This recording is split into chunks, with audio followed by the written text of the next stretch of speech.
আসসালামু আলাইকুম। Singer AC 1 টনের 410-এর গ্যাস। এসিটা ইনডোরে মোটর ঘুরতো না। পরে কাস্টমার আমাদের ফোন দিল, আমরা বিষয়টা দেখলাম, দেখে মোটর এবং সার্কিট দুইটাই নিয়ে আসলাম যে আসলে প্রবলেম কোনটায় আছে। পরে মোটর ভালো আছে, সার্কিটের প্রবলেম, আইসির প্রবলেম থাকার কারণে মোটরটি ঘুরতেছিল না।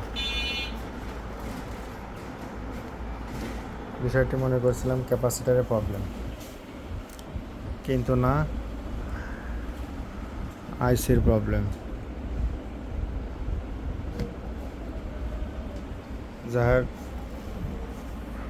মোটর এবং সার্কিট দুটাই কমপ্লিট। আজকে কাস্টমারের ডেলিভারি দিব।